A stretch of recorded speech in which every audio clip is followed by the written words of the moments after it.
berbeda dengan tahun-tahun sebelumnya. Bagaimana kita harus memaknai merayakan Idul Adha di situasi pandemi ini? Bagaimana jika dibayarkan secara urunan, misalnya 1 ekor sapi dibeli oleh 7 orang, apakah itu memang lebih baik dibandingkan misalnya dengan hanya memberi 1 kambing atau 1, adakah amalan yang lebih diutamakan?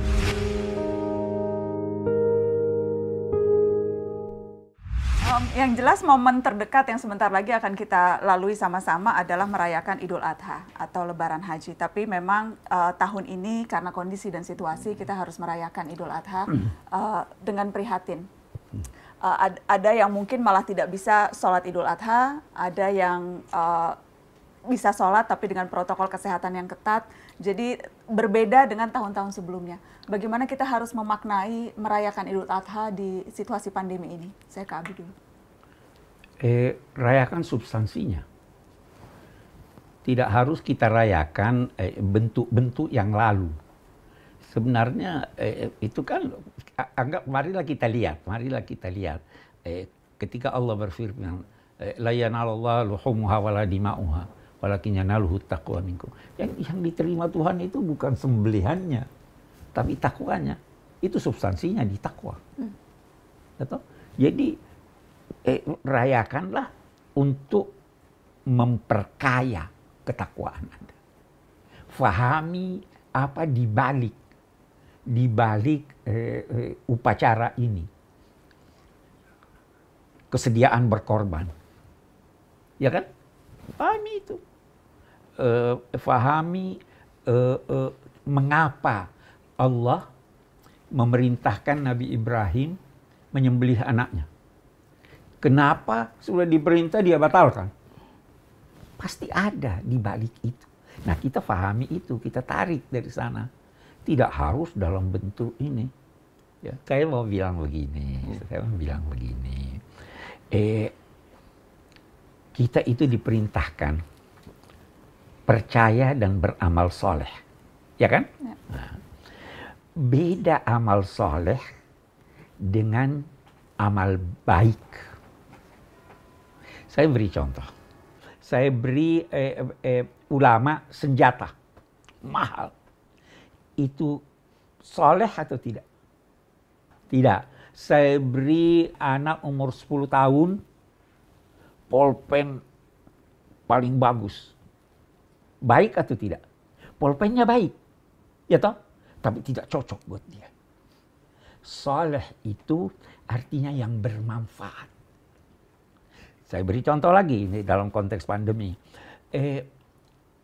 Sholat Jumat itu baik atau tidak? Baik. Tapi kalau mengakibatkan penyakit, baik atau tidak?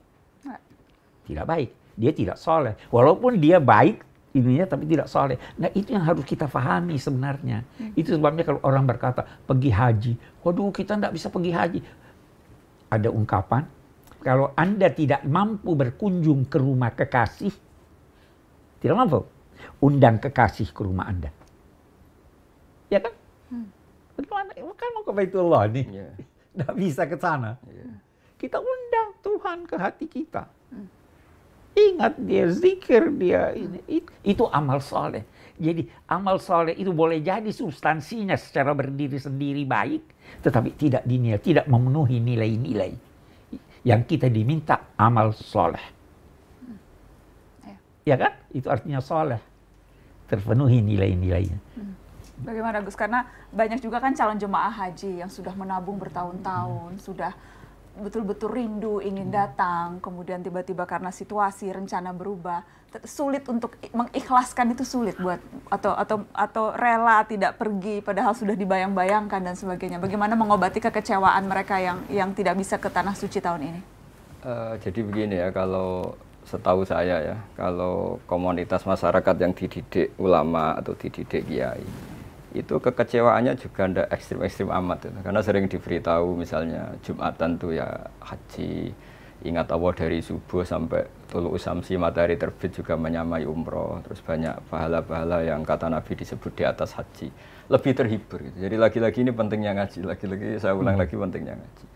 Dan di antara kebaikan tentu nerima qadha qadar daripada menyalahkan pihak manapun. Jadi ini angkanya lagi-lagi sampai Rasulullah ngendikan ad-dunya mal'unah mal'unun man fiha illa dzikrawah wa mawalahu wa aliman wa muta'aliman. Jadi dunia ini terlaknati kecuali ingat Allah dan belajar terus. Karena barokahnya belajar ini menjadi rileks. Jadi ibadah itu kan nyari ridhonya Allah. Di antara penyebab ridhonya Allah itu kita ridho atas segala yang diputuskan Allah, ditakdirkan Allah. Sehingga corong Jawa itu buatan nelongso gitu. Jadi tapi daerah-daerah yang nggak dididik kiai memang ekstrim karena frontalnya pakai emosi tadi. Iya. Melihat haji itu terus gagah karena diundang Pak Haji atau prestis karena ada acara-acara. Ini kan ribet, kalau ini kecewanya lebih ekstrim kalau motifnya seperti itu. Jadi ya samalah, Idul Adha juga gitu. Saya sering menyarankan orang-orang yang dengan tanda kutip masih miskin, meskipun saya tidak tahu apa miskin betul apa enggak, ya mungkin merasa saja. Itu saya ajarkan, saya juga pernah jadi anak kos di Jogja, di mana saya sering bilang gini, kalau Idul Adha setidaknya kamu beli daging setengah kilo atau apa, setidaknya kamu tidak nyalakan panitia masjid kalau tidak keduman, kalau tidak kebagian. Dengan cara itu setidaknya kamu terlatih, ini yaumu farohin wa sururin, kata Nabi yaumu uklin wa syurbin. Ya sudah, umumnya orang nikmati ya nikmati, supaya keluarga itu happy. Syukur-syukur dapat bagian, kalau enggak ya enggak. Sehingga Ibnu Abbas dulu kalau musim kurban juga beli daging kalau sekarang sekilo 2 kilo, mungkin niatnya ya tadi, setidaknya enggak nyalahkan orang lain. Ini nyambung, ada santri PSQ bertanya, jadi kalau kondisi sekarang yang lebih diutamakan menunaikan kurban atau membantu tetangga yang misalnya terdampak COVID? Nah itu jawaban itu mudah sekali, dari awal kurban itu tidak wajib, tapi jangan niati pengganti kurban ya, karena kurban memang harus berbentuk hewan, ya niati bahwa prioritas tadi. Misalnya kalau saya kurban, tetangga saya nggak makan, tapi kalau saya kasih uang, makan, ya sudah ya sedekahnya uang saja, tapi jangan diniati sebagai pengganti kurban. Iya, tidak mengerti. Nanti jadi panjang kan. Iya.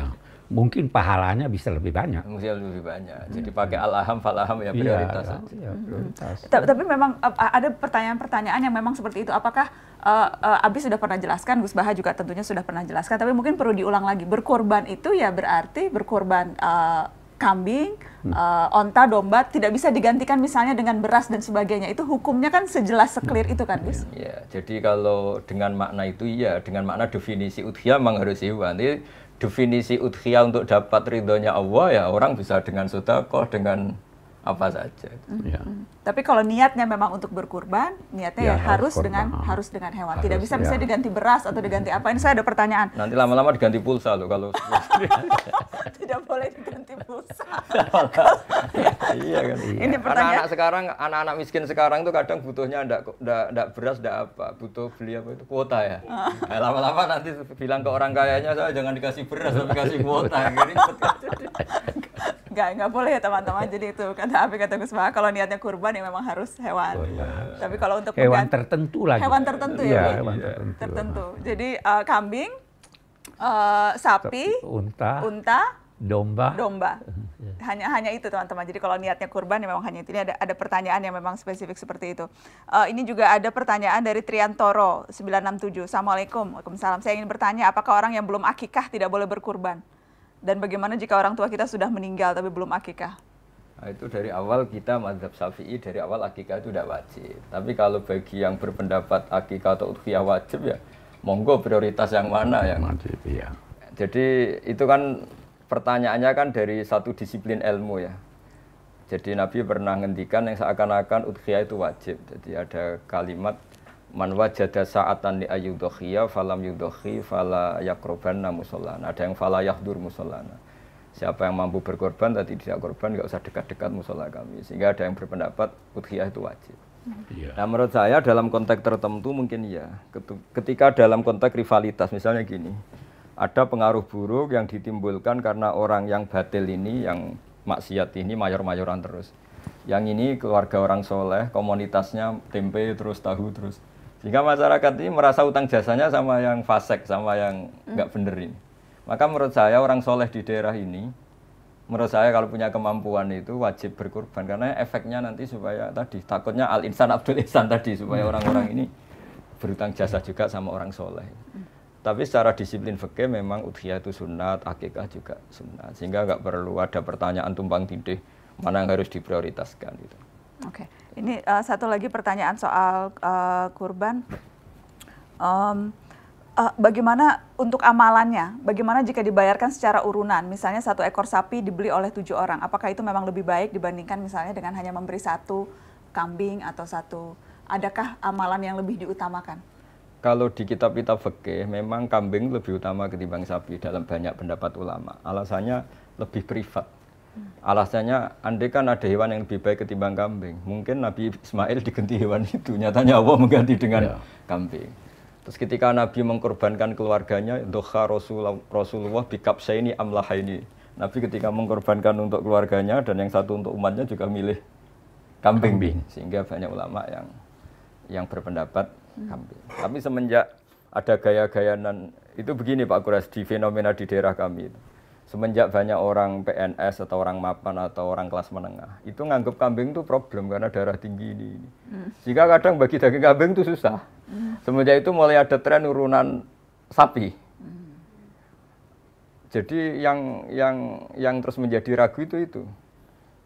Dan terus saya sering bilang, itu kelas menengah kan, seleranya orang di bawah itu yang penting daging.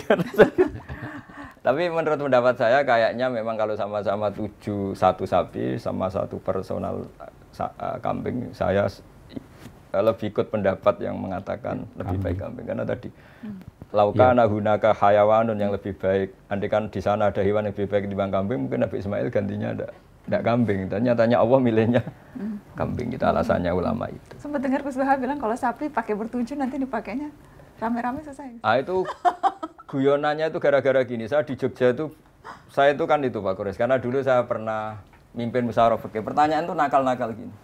Jadi misalnya ada si A gitu, bisanya urun sapi korban di masjid tahun ini. Istrinya bisanya tahun depan. Pertanyaannya Bapak, nanti istri saya bersama orang itu karena terus makanya terus agak ya iya kan, karena kalau 7 orang kebetulan beda-beda pasangan, nah itu gimana nanti? Terus saya bilang, lah istri kamu cantik, gak cantik Bapak, nanti bareng yang ini. makanya kambing saja biar gak sama orang. Karena orang nakal tuh banyak Pak Gus di fikih. Saya punya pengalaman fikih nakal ya tadi Mbak Naswa. Pernah ditanya, Gus kalau sholat paling afdol gimana? Ya soft pertama. Ya kalau gitu masjidnya desainnya selatan utara biar semuanya di depan. Selama masih barat ke timur pasti ada soft 2, soft 3. Jadi karena mereka seloro ya saya balas seloro ini kan. Terus ditanya lagi, lah paling bagus yang mana? Ya soft yang sisi kanannya imam. Ya sudah, imamnya diletakkan pol selatan. Biar semuanya dari sisi kanan. Nah, apa ya? Guyonan-guyonan gitu tuh mengganggu kita ribet kan, makanya terus ya sudah kalau kamu mau korban bareng-bareng risikonya itu loh. Nah sehingga sebetulnya saya secara privat itu suka kalau masih mungkin lah suka 1 kambing. Tapi kalau secara syariat memang sapi cukup 7 orang. Tapi dulu itu setahu saya masih ahli dari keluarga gitu. Tapi nggak tahu sekarang kok. Sekarang tuh misalnya ada ya pokoknya kumpul uang sampai kemudian beli 1 sapi gitu. Jadi walaupun tidak berkenal dan sebagainya. Jadi siapa yang mau urunan gitu, arisan sapi gitu. Kemudian masing-masing urunan. Tidak terlarang.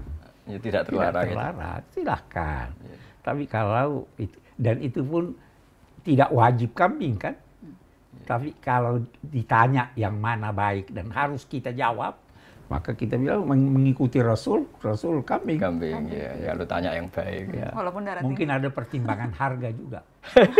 Ya kan? Iya. Ya tahu, kambing lebih mahal kalau 1, tapi sapi kalau 7 bisa lebih murah. Mungkin itu pertimbangannya. Oke. Tapi yang pasti yang pertama itu tidak wajib ya, Bi? Iya, tidak wajib. Tidak wajib. Tapi kalaupun kita mau melakukan berarti ikuti mana yang memang tuntunan dari Nabi. Iya. Dari Nabi tidak melarang. Tidak melarang. Tidak melarang.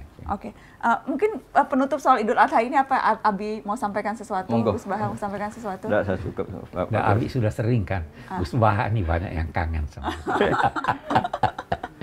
Ya pokoknya pesan saya sama semua umat Islam lah, semua hidup itu harus senang lah. Ketika Nabi kalau dalam bahasa pondok mensifati ya, menstatuskan hari Id yaumu farohin wa sururin wa aklin wa syurbin sampai diharamkan puasa. Karena Nabi inginnya orang senang semua di hari itu. Ketika Sayyidina Ali ditanya ibadah paling bagus hari Syawal atau Ramadan apa tausiatul iyal ya, kalau melonggar keluarga. Karena kul bi fadlillah bi rahmati fa bidzalika falyafrahu. setelah saya besar, ajaran bapak saya, Mbah Mun, guru saya itu, kelihatan beliau-beliau itu senang sekali. Ternyata setelah saya besar memang penting, senang untuk oleh hal-hal yang boleh itu penting. Iya. Supaya kita tidak tergantung senang harus nunggu dugem, nunggu ini itu. Jadi ya Mencari gitu. kesenangan di hal-hal sederhana sehari-hari itu penting ya Gus. Di hari Lebaran ngundang penyanyi Siti Aisyah. Karena memang hari gembira. Iya, gembira-gembira. Ya. Iya.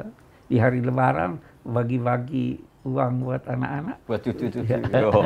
Salam tempel. Tapi Idul Adha biasanya nggak ada salam tempel ya, Nah, Habib? kalau mau lebih gembira tidak terlarang. Oh, tidak terlarang. Oh, ya. Iya kan? Langsung nagih semua nih. Biasanya cuma Idul Fitri ini Idul Jadi Adha. nanti dua ya uang dari masjid ya, tadi.